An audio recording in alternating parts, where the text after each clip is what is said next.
जय माता दी। स्वागत है आपका मेरे इस चैनल माँ ब्रह्मांड कृपा @अनीता धार्मिक ज्ञान पर। क्या आप जानते हैं कि एक ऐसी एकादशी जो कि व्रत करने से बड़े बड़े पापों का मुक्ति मिलती है। ज्येष्ठ मास के कृष्ण पक्ष में आने वाली अपरा एकादशी जो कि भगवान विष्णु को अत्यंत प्रिय मानी गई है। अपरा एकादशी ज्येष्ठ मास के कृष्ण पक्ष की एकादशी को कहते हैं। अपरा एकादशी पर भगवान विष्णु के साथ माता लक्ष्मी की विशेष रूप से पूजा की जाती है। आइए आपको बताते हैं कि अपरा एकादशी का व्रत कब रखा जाएगा और इस दिन भगवान विष्णु की पूजा कैसे करनी चाहिए।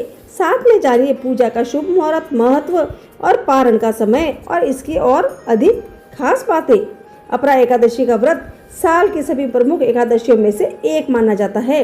अपरा एकादशी भगवान विष्णु को समर्पित है। यह ज्येष्ठ महीने के शुक्ल पक्ष की 11वीं तिथि को मनाई जाती है। भक्त इस दिन व्रत रखते हैं। माना जाता है इस व्रत से मोक्ष की प्राप्ति होती है।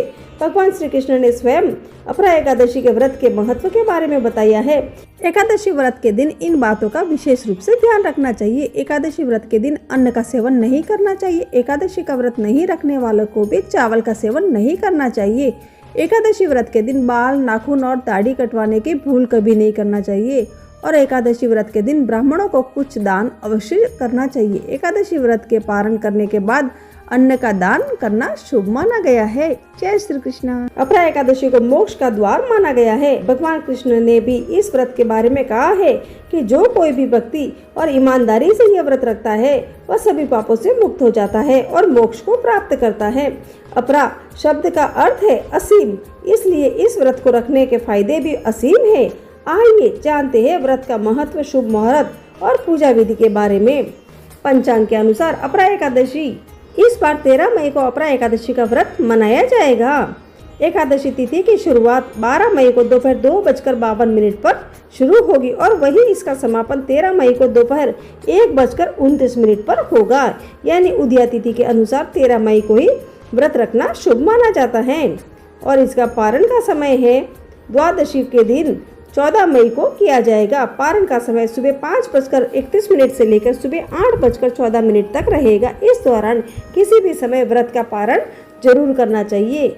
पूजा के बाद अन्न और धन का दान जरूर करना चाहिए। अब मैं आपको अपरा एकादशी का महात्म्य और कथा सुनाती हूँ। आप सब ध्यान से सुनिएगा। युधिष्ठिर ने पूछा कि हे जनार्दन, ज्येष्ठ के कृष्ण पक्ष में किस नाम की एकादशी होती है? मैं उसका महात्म्य सुनना चाहता हूँ, उसे बताने की कृपा कीजिए। तब भगवान श्री कृष्ण बोले कि हे राजन, तुमने संपूर्ण लोगों के हित के लिए बहुत उत्तम बात पूछी है। हे राजेंद्र, इस एकादशी का नाम अपरा है। यह बहुत ही पुण्य प्रदान करने वाली है और बड़े बड़े पातकों का नाश करने वाली है।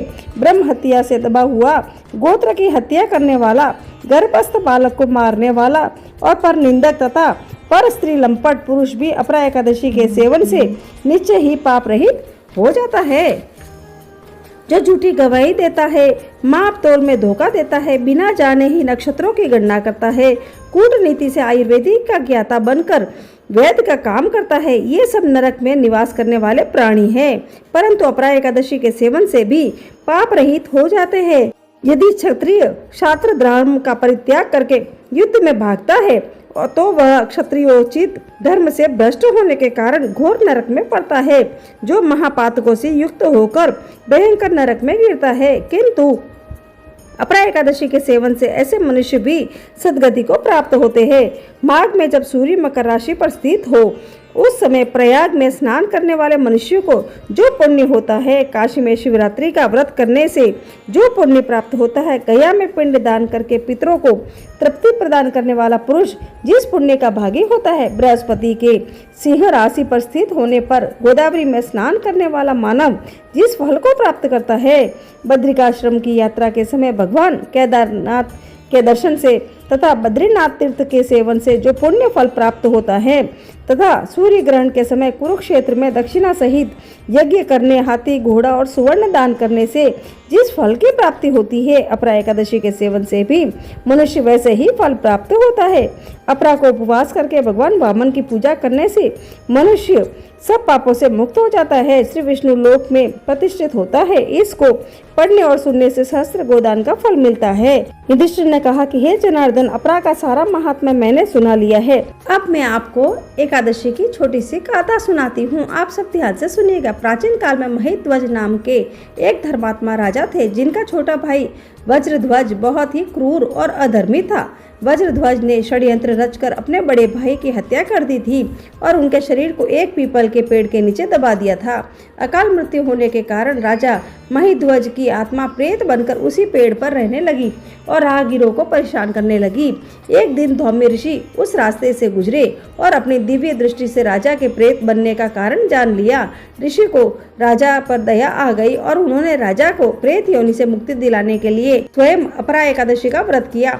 ऋषि ने अपने व्रत का सारा पुण्य राजा को दान दे दिया। अपरा एकादशी के पुण्य प्रभाव से राजा महिध्वज को तुरंत ही प्रेत योनि से छुटकारा मिल गया।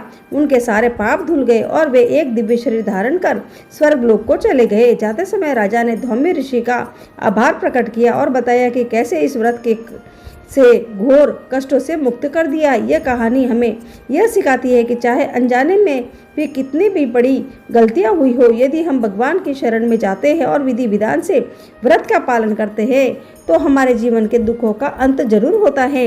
इस कथा को सुनने मात्र से भी व्यक्ति के कष्ट कम होते हैं और उसे मानसिक शांति प्राप्त होती है। अपरा एकादशी के दिन हमें इन बातों का जरूर ध्यान रखना चाहिए। सुबह स्नान के बाद भगवान विष्णु की मूर्ति को पीले फूल, तुलसी दल और ताजे फल अर्पित करने चाहिए। पूजा में पवित्र गंगा जल का उपयोग करना चाहिए और ओम नमो भगवते वासुदेवाय मंत्र का जाप करना चाहिए। शाम के समय घर के मंदिर या तुलसी के पास दीपदान जरूर करनी चाहिए। व्रत के दौरान मन में सात्विक विचार रखें और किसी की भी बुराई करना या झूठ बोलने से बचना चाहिए। एकादशी के दिन चावल का सेवन पूरा तरह से वर्जित है, इसलिए केवल फलाहार का ही पालन करना चाहिए।